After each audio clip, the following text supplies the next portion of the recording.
Naam, ni saa 12 majira ya Afrika ya Kati, ikiwa saa 1 majira ya Afrika Mashariki, na unasikiza Baraka One TV. Rajab Wakili Kabonga, the one and only town DJP.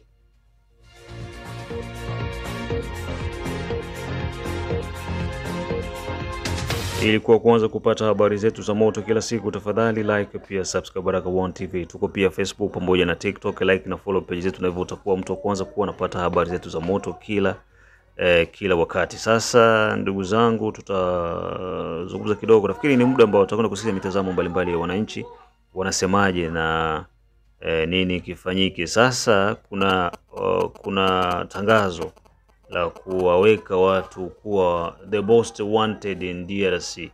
Tuko na Corneille Nangaa, tuko na Bertrand Bisimwa, tuko na Pierrot na nani wengine, na nani huyu bwana mdogo naye, waziri wa sheria Constant Mutamba na mlinda muhuri wa serikali ameweza kuandika barua ya kuwaweka wajamaa kuwa most wanted nchini Jamhuri ya Kidemokrasia ya Kongo, na ofa yake ni milioni 5 ya dola Nangaa. Kwa hiyo bajene ya Bukavu, bajene ya Goma, franga hizi ziko zinatembea. Ukimwona Nangaa ujue kama ni franga. Ukimwona Bisimwa ujue ni nanga. Ujue ni franga. Pierrot ujue ni franga. Yani mubakamate mfaso yote bakuwe wazima ama ushelewa, wanted umkamate mzima ama hivyo. Unaona? Wewe ukimleta tu serikali inakupa pesa yako. Ama ukiwa na habari kwamba analalaga fasi fulani, anamchepukua fasi fulani, anazoea kwenda pale, unatoa hizo taarifa tu, unamtimbia pale, tunamkamata. So kwa hiyo ndo hivyo. Sasa hii ni deal. Nafikiri ukipata hii hapa, hata mkiwa watu 10 mkijikusanya hivi, kila mtu yuko na $500,000. Unaona, angra 5 million. Kila mtu yuko na $500,000 kwa watu 10. Haya, mkiwa mko watu 20, kila mtu yuko na $50,000 kila mtu. Mkiwa mko watu 40, kila mtu yuko na $25,000. Sasa niambie, $25,000 eske unaikosa? Unaona, hizi ni hesabu kupata $25,000 haiko mwende. Kuna familia watu wako wanakufa, wanazeeka, wazee na wazee, familia yote, ukoo mzima hawapataka dola 125. Ukoo mzima hauje kugusa. Sasa wewe pale mkiwa mko watu 40, mnajikusanya, mnatengeneza kikosi maalum, mnaenda kuvamia guvernora pale kwenye analalaga pale. Sawa? Juu unajua pale hakuwezi kuwa garde police ya 50,000 solda pale. Ya 50 solda. Hawezi kuwa pale. Donc mnafanya mbinu yote ile tu. Boni mawazo yangu yenyewe niko natoa, mbinu yote tu ile mnaenda mnamvamia pale. Mnamwanleve.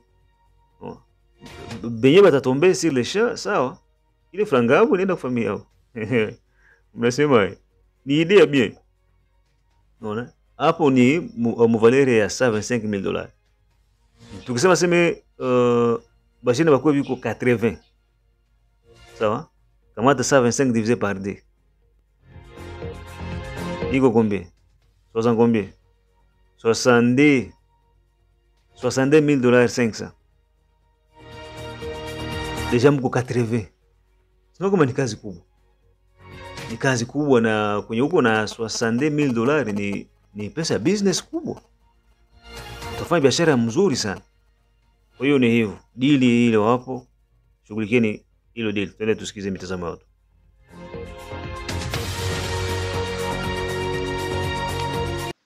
Jambo kwa journalist, jambo. Habari za siku. Niko na deba mbili kwanza hapa. Kama itakuwa 2 au 3. Wengine niko najiuliza maswali. Unajua kama kuna maneno moja ikizidi akili mtu anakuwa tafuta kwenye tapasukia. Naona kama vile nipasukie kwako tu. Niko najiuliza wazalendo wetu walikuja kufanya nini mwa hiyo Uvira? Kiini gani ya wao kukongoa watoto wa ngambo na ngambo? Kipindi walikuja neno moja, wakaanza kunyang'anya silaha kwa FARDC, FARDC inaanza kimbia, FARDC inapana inchi, na kweli FARDC ilipana inchi kwa usaliti. Kweli FARDC ilipana inchi juu M23 ilikuwa inaingia mwingine bila risasi. Waligundua hicho, Mungu akawapatia ufunuo wa kuona hicho. Sasa kwa sasa hivi wale wenye waliwanyang'anywa masasi tena ndo wanakuwa nayo karibu. Sasa kama hatujajijua kukaa na adui na kuwa distance na adui, hiyo mafanikio ya kushinda vita, kaka yangu, matumaini yako wapi ya kushinda vita? Haujajua kukimbia adui wako, haujajua akili ya adui yako, haujajua kutengana na adui yako. Hiyo akili ya kushinda vita iko wapi? Matumaini ya kushinda vita itoke wapi? Kaka yangu, Mungu alitupa akili. Mungu akatupatia macho ya kuona na masikio ya kusikia na akili ya kujua mema na mabaya. Umenyang'anya mtu bunduki, uko msaliti, mkarushiana masasi, unapana inchi. Leo tena ule mtu akaenda kuzunguruka, anarudia, bwana tufanye urafiki, na ile tatizo ingali pale pale, akuja kwa mabadiliko. Kaka, au wa M23 washapeta akili zetu kama ngano. Wala wao hawatishike na kitu chochote, hawatishike na maneno ya wazalendo, hawatishike na maneno ya presida, hawatishike na maneno ya mweye na ya media yoyote, hawatishiki. Juu washacheza na akili yetu, washajua dawa yetu ni nini, washajua ugonjwa wetu ni nini. Hawatishiki na chochote. Adui mwenyewe ulimnyang'anya bunduki tena anakuwa nakuletea chakula na unakula. Akikutilia sumu na unaarisha watoto wanakufa humo. Kuna ubaya gani kaka yangu? Kuna ubaya gani? Mtasema Mungu ametuacha? Mungu huyu ni mbaya tena ni mzuri. Mungu ni mbaya tena ni mzuri. Ni mzuri kama unatembea kwenye malango yake. Ni mbaya ukitengana na venye nataka. Watu waliwapigia makofi wa ndugu zetu, tukapiga makofi, tukafurahi, tukaomba Mungu. Mungu akatusikia. Sio siri kaka yangu, au wazalendo gisi walikuja na jasho, wangienda ingekuwa wanakuwa mbali na Goma ingekuwa wameshafika kwa jina la Yesu. Zile kelele za watu ndo Mungu. Ile maombi ya watu ndo Mungu. Na ile kusema watu sio ushindi. Sio ushindi. Mimi niko naona hao wenye tunatumainia hao wakubwa wanakuwa na hamu ya kuingia mserikali. Nao ile uji ya M23 waishaikunywa. Sio siri kakaangu, acha tu nikwambie kweli. Waishaikunywa. Jua iziwezekana. Unyang'anye mtu bunduki aseme ndio saliti. Tena akuje kuzunguruka, na kweli usaliti upo. Ulimwengu wote mzima ulijua hivyo.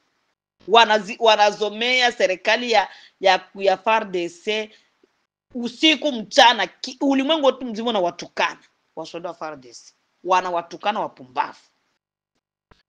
Na hatujajua maadui kama ni nani. Hata yeye president wetu atajua adui wa hiyo nchi kama ni nani. Na kama anawajua, yani na yeye iko mumulengo. Yani na yeye iko mumulengo. Kama anawajua na anaendelea kuwapatia viti vya kukaa, wewe ukae hapa, wewe ukae hapa, vitu vikubwa vikubwa, yani na yeye sio hata tusaidia kitu. Hii ni kweli kakaangu. Yani na yeye hata tusaidia kitu. Na kama ni hivyo, kama hajajua, yani iko napelekwa na kuko wengine mtu mwenye ko chini yake, mwenye mwele mlengo, mwenye ko nampelekesha. Ndio hivyo. Sasa wenyewe walikuwa wanasimama msimamo na Mungu naye akawasaidia, na Mungu naye akatia mkono, nao washakula bui. Washakula bui ya sukari ya wa M23, washaikunywa. Wanakuwa tu pale kama vile yenyewe tunataka visoke. Viko juu ya maji. Ndio wanakuwa hivi. Mwisho watoto wanaenda kutoka umoja. Mwingine mwanapewa $100 anaingia mu M23. Mwanapewa $100 na FARDC sana anaingia. Mwingine hapa Tanzania kwa mwingine anaona hapa anakimbia. Ndio kinabakia, ndio kinabakia hicho. Kama hawajarudia mwele jini ya majimaji, sisi tumeenea kaka yangu, mtakimbia mwe Uvira, mtapigwa fimbo, mtapigwa fimbo mwe Uvira. Tena fimbo zenye mtapigwa zitazidia za zenye wagoma wana. Assalamu alaikum warahmatullahi taala barakatuh. Wana mwariri, nakutakia alfajiri njema. Kule kweni sawa mwariri, na huko tena sisi salama, ila tu tutafuta kuwaambia kama hao wa jamaa walianza pita tangu 0 ya usiku mpaka alfajiri. Saa 5 ya mchana ndio tunaona bwana Bertrand Bisimwa. Hatuangalia wengine nje, tuliona kumulango mulankrizere ya wapajiri, yawezekana nao wanaendana nao wanapita monjia Katana, wako naelekea ngambo ya Goma. Hatujui kama wanakimbia wa maji. Tuko naangalia kama mwingine itafikia majioni au kesho asubuhi itafikia, hatuone mtu manake au waishaenda. Ndio hivyo. Assalamu alaykum wa rahmatullahi wa barakatuh. Jambo mheshimiwa, nashukuru sana baba journalist. Nashukuru tena kupata information leo, ndio nimepata kamega na kusikia unakuwa hewani. Mungu akubariki. Tunaanza sikia tena roho narudia fast mwa kusikia matangazo, habari za nchi yetu. Tunasema asante kwa Mungu akubariki sana. Ilikuwa nini shida? Ilikuwa nini? Pole sana kuvifaa. Nasikia kwa wanasema vifaa viliharibika, vinalungula. Tunasungunika sana bana. Tujue tufanye jeshi wenye hatuna kazi, kama tunakusaidia tunatuma msaada, kazi hakuna, tuko nahangaika tu. Siku 3 hizi depuis wakati mega ilikuwa inashindikana kupata. Kinashukuru kusikia habari za sai. Sawa. Na neno lingine nitakwambia ni hili mheshimiwa journaliste. Neno lingine nasikia ku audio ya nani ya Kolomboka wa Goma, naye Kolomboka au wa Goma. Nini journalist anayetangaza naye habari Kolomboka, kaka yetu wa Kirega, anatumikia Goma ule. Nasikia anasema habari moja inabidi kuiambia kiongozi yule ya Kutumba, wazalendo wote ambao wako katika mji wa Sud Kivu, Uvira. Hawa jamaa walipanda njia ya Kaziba kupita wanapitia, wakishafika Nyangezi wanadevie, wanaingia Kaziba, wanapanda vilima wanaingia Minembwe. Kule kuko njia kabisa kufika Minembwe mbio kabisa. Muda wa siku 5 wamekuwa wamefika Minembwe. Ngimwambia atume majeshi wapande mwele vilima, wawazuie wale watu wa M23 wanawazungulukia kutuda kweku ya ngambo za vilima ya Uvira, wala kule unasikia kuba Fulero. Kuna njia ya kushuka hata Fulero pale, wanakia kwa Kiliba, wanashuka Kiliba, wala wanashuka Sange. Kule kuko njia na ya kupita Minembwe direct kwenda mpaka Minembwe. Unajua wanapenda njia za vilima, wanapita njia ya vilima ya miguu na silaha zao. Tunasikia walikamata vijana karibu 800 hapa pale Nyangezi, wale wana wa vijana, sio vijana wa waongozi wa babebe mwili njia ya vilima. Hiyo yote ni kuambia mheshimiwa William ya Kutumba, msibakie tu mu distraction mu plain, na huku wa jamaa walisha wazunguka. Ndio habari hiyo kaka, na hiyo inawezekana, kwani kule tunajua zile njia ipo ya kupitia mbilima. Unapita Kaziba wanashuka, wanapanda vilima wanaenda kuchomokea Bufulero kule yule ya Sange, wala wanapanda vilima wanaenda kwa Minembwe. Kule kuna njia ya kwenda Minembwe, kule kuko njia kabisa ya kupita vilima na kuchomokea Minembwe. Na ile ya kukuya kule yulu yenyu yule ya Uvira iko, ndio wanajua hizo njia sana. Sawa, ndio habari nitaka kuelezea hiyo. Na ya pili, Najiuliza mingi papa, kwa nini basi mheshimiwa haanze vita? Kwa nini haanze vita yeye William ya kutumba kupiga pasi pale, kupiga ile njia zote? Sikia kisi watu wanaanza devier. Kwa nini apigi mpaka agomboe Bukavu? Shida gani ipo? Mbona nini kuna tuchanganya hiyo kimya Kalume inapita? Jambo rafiki yangu Rajabu. Wewe mzima wa afya? Vipi mbona radio kama vile siku 2-3 watu hawaisikii? Kwa sasa hivi watu walikuwa wanajiuliza lipi linatokea kabisa kwa radio yenyewe ilikuwa natuliza watu mioyo. Ye mkuu wa radio mbona sikiliki na kuaje? Kwa hiyo tulikuwa tushakuwa na wasiwasi kabisa gisi vene situation haikuwa nasikilika tena, matangazo haikuwa nasikilika. Unajua mazingira ene munaishi nayo pale Kongo, maeneo ya Baraka, Uvira pamoja na Bukavu, Goma. Wakati mko kwenye mawasiliano na wengine mtu, unakia jikuta huyo mtu mawasiliano inakatika. Kila mtu yuko anajiuliza labda wamekuingilia ndani ya nyumba kwa kukia kuangamiza kwa gisi vene tunaendelea kutetea haki zetu. Kwa hiyo iko kitu watu wengi walikuwa washasikia nacho woga, lakini Mungu sio Asumani. Katika kukerebesha kwako ndio hivyo tena ukao umepanda kwenye mtandao kwa kutangazia watu. Kwa kweli tunashukuru kusikia sauti yako na matangazo yanaendelea wewe kuendelea kutupa. Antuka Mungu asifiwe kwa hilo. Asante kabisa. Basi mimi langu la naanza toa maoni kwa sasa hivi.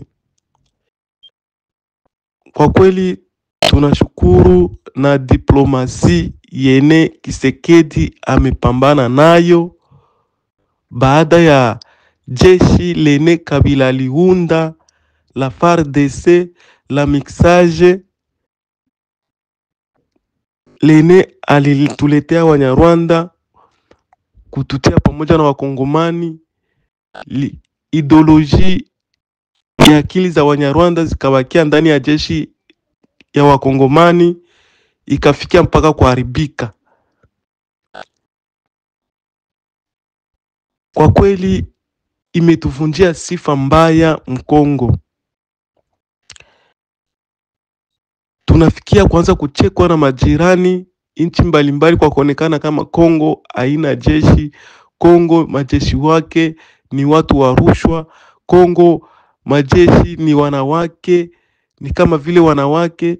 Kwa hiyo iko kitu kimetupatia fezea Kongo nzima. Mpaka raisi amekata tamaa kwa jeshi yenye alikuwa nalo,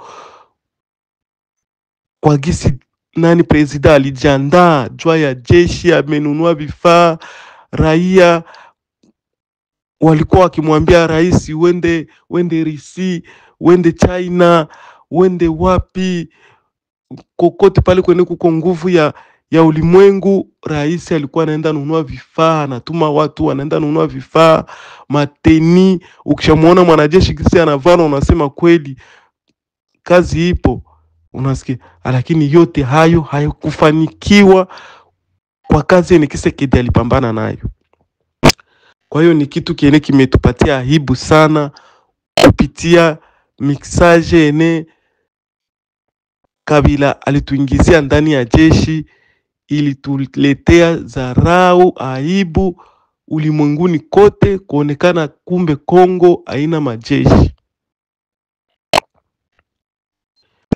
Kwa hiyo tunashukuru kwa diplomasia ene Kisekedi alipambana nayo na kukia pata siri ya kuvunja nguvu za maadui. Ni wa depute wene wanamzunguruka, ni watu wa Katolika, kene walikuwa napambania kyote kimejulikana. Pamoja na huyo mwene alikuwa anasimamia vikosi vya waasi, yeye Kabila, kwa kuwa pamoja na Kagame, Mungu amesikia maombi ya Wakongomani na kufikia kutuambia siri yene inafikia Wakongomani kuteswa ni kwa sababu ya urisi wa mali zenye ziko Mkongo, na kumuonesha njia yene Kagame pamoja na wakina Kabila kwene walikuwa wame yakabizi mali ya Kongo. Sasa kupitia hivyo ilionekana apitie njia ile ile yene wahasi wakina Kagame kwene walikuwa wanapeleka yale mali. Sasa ilikiaonekana watu hawataendelea kufa jua ya mali zenye ziko Mkongo. Ilibidi Kisekedi naye apitie ile ile njia kwa kuambia bana, karibu mukie chuma gisi veni mnataka ili mutie raya yangu na amani, nchi yangu iwe na amani, na kupitia amani inatakiwa hawa watu watoke ili muendelee kuchuma mali zenu vizuri kwa kuniwekea usalama ndani ya nchi. Na mkataba wenyewe walikamata ni Marekani kuingia kukuwa na kia kamata mali kupitia ujenzi wa mabarabara, kupitia viwanda vyenye vitawekwa ndani ya Kongo, kwa ile mali yenyewe watakuwa nachukua ikuwe na tengenezwa mule Mkongo, alafu inapanda huku Marekani pamoja na zingine nchi zenye zimekubaliwa kuingia ndani ya Marekani. Kisekedi amecheza mpira mkubwa sana wene hawakuwa na tambua kama atafikia hizo hatua. Kisekedi amekubaliana na Marekani, Kisekedi amekubaliana na Uingereza, Kisekedi amekubaliana na Canada. Kwa hiyo ikaonekana mzigo mkubwa wene ulileta suluhisho kwa sisi kupata amani ilikuwa ni Marekani. Ndo mwene alifikia kupewa urisi wa yeye kukuwa na kia kamata mali za Kongo kwa kuwa na gawia sasa Uingereza, Canada na zingine nchi zenye ziko nyuma ya Marekani. Kwa hiyo hicho kikawa kimekubaliwa. Kwa hiyo anatia fevere kwa nchi za Ulaya kuingia kuchukua mali za Kongo kwa kuweka Wakongomani na amani. Sasa na kupitia vile hawa wahasi wenyewe walikuwa wanaingia Mkongo jua ya mali, soko zao zikawa zimevunjwa. Kwa hiyo wenyewe ile mali yenye wako nayo kwa sasa hivi haina nafasi kwenye itaenda, kwa sababu walikuwa wanachukua mali kwa kuleta ndani ya hizi nchi, na hizi nchi zimetiliwa milango wazi. Hawana tena muda wa kupitia tena nyuma ya mgongo, na wakati nchi ya Kongo imeshafungula milango waingie kuchukua mali gisi wanataka ili watie amani watoto wa Kongo. Sasa langu la kumalizia kupitia gisi vene hali inaenda kubadilika kwa Kagame kufatana na vifungo vene amefungiwa misaada, ndo hivyo kwa sasa hivi siku baada ya ingine tutakuwa na shituka asubuhi eneo yene kuko Banyarwanda tutakuwa nakuta hawako. Kwa leo hivi wanaanza toka umoja baada ya mwingine, watu wote wanaanza lamuka asubuhi wanakia kuta hakuna tena Wanyarwanda mvituo vyenye walikuwa naikaa hemu. Kwa hiyo ni kitu kene kimetisha sana Wanyarwanda kwa diplomasia nani Kisekedi alifanya kwa sasa hivi. Sasa tunakia kusema hivi, kupitia hii hali yenye Wanyarwanda walikuwa wanaingiza Mkongo kuhusu kugandamiza wakongomani jua wenyewe wa dhibiti Kongo. Na diplomasi imeweza hii vita. Tunaomba wazalendo waingie kila eneo kwenye walikuwa wanashika wa M23, popote kwenye wataona Mnyarwanda raia wamuorozeshe kuwa mkimbizi. Kama anakatala kwenda Rwanda awe mkimbizi. Ndio kile mimi naanza nikasema kwa sasa hivi. Kama wanakatala wasema wataenda Rwanda, waorozeshwe kuwa wakimbizi. Watu wote kwenye wako naenda kama haiko mwene ile inchi, iko naonekana ni mgeni. Kwa hili ile wenyewe walionesha Kongo kwa kuua wakongomani. Serikali ikamate hatua ya kwanza kuwarudisha umoja baada ya wengine. Ilionekana wenyewe hawakufurahiwa na kuishi na wakongomani. Sasa na kwa kisi vena walionekana hawakupenda kuishi na wakongomani, wote warudishwe kwenda Rwanda. Kwa kisi vene wanajeshi wao wako narudia, na ndo kisi vene msako unapaswa kupita nyumba baada ya ingine kutafuta Mnyarwanda raia mweneko mule arudishwe Rwanda, kwa sababu nguvu za Kagame zimeshavunjwa. Hatutasikia tena boga ya kusikia malalamiko yao, le minoritaire. Hakuna tena minoritaire. Wote wanapashwa warudishwe Rwanda, kwa sababu ndo kwenye walitoka, waliingiziwa wakati wa vita ya masakre ya Rwanda, wakakimbilia Kongo. Ilionekana kama vile ni wakimbizi. Kwa hiyo huu ndo unakuwa muda wa wenyewe sasa kurudishwa kwao. Hatutaki tena tusikie tseme niko nakuya Mkongo jua kutetea Wanyarwanda wenzangu. Sasa kwa sasa hivi milango inakuwa wazi, wanaanza rudishwa kwenda kwao. Kwa gisi vene wanajeshi gisi wameanza kutoka, na ndo gisi na wenyewe wafata nyuma kuwafata kuingia Rwanda. Kwanza Minembwe mna maeneo yote ya Misisi, Ruchuru, popote pene pako raia wa Kinyamurenge, Wanyarwanda, wote warudishwe kwao. Na kama wanakatala, waorozeshwe kuwa wakimbizi ndani ya Kongo. Ndo langu ilo ile mimi naanza nikatoa, waorozeshwe kuwa wakimbizi. Hapa hakuna tena, kwa picha ni wameonesha hawaonekani kuwa ni wakongomani. Ona kisi vene wameshika Goma na Bukavu, mpaka wanaanza deklare aseme lugha ya Kinyarwanda yanzo ongelewa kama lugha zingine Mkongo. Kwa kweli hicho kitu kweli hatukioni, si wakongomani wene tuko na kuwa na mahuruma kama inchi ilikuwa ishaenda. Sasa kwa gisi inchi inaanza kia narudia polepole, ndo muda wa kuwarudisha na sie kwao. Na kama wanakatala, waorozeshwe kuwa wakimbizi. Wasake nyumba baada ya ingine, milima baada ya milima, kwenda na tafuta Wanyarwanda warudishwe kwao Rwanda.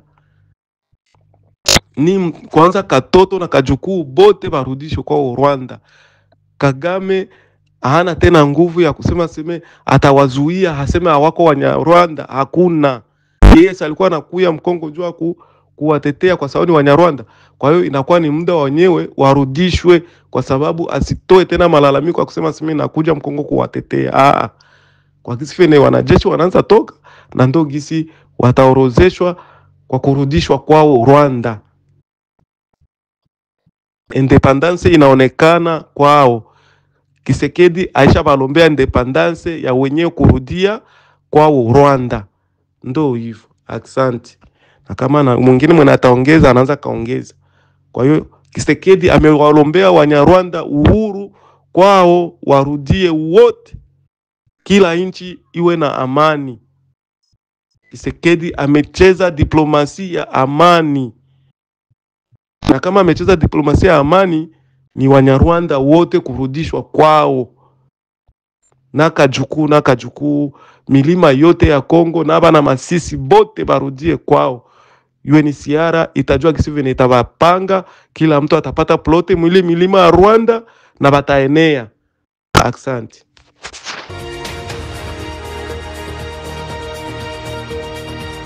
Naam, asante sana kwa pamoja na Baraka1 TV. Tuna appreciate kwa kila tu ambayo tuko tunafanya. Nafikiri tunakwenda kuishia hapa, ila usisahau tu kwamba operation yetu Saidia Mzalendo bado inaendelea, na pia tunahitaji jamani dola 300. Tayari tuna ahadi ya watu 3. Sani Ramadhan, Kiza Salum, Diedone Butoto, Mishaki kutoka Michigan. Kwa hiyo ndugu zangu, mixer yetu inasumbua pamoja na laptop. Inabidi tubadilishe tupate vingine, na dola 300 itatuwezesha. So tuna hope kwamba kwa kadiri jinsi mnavyoweza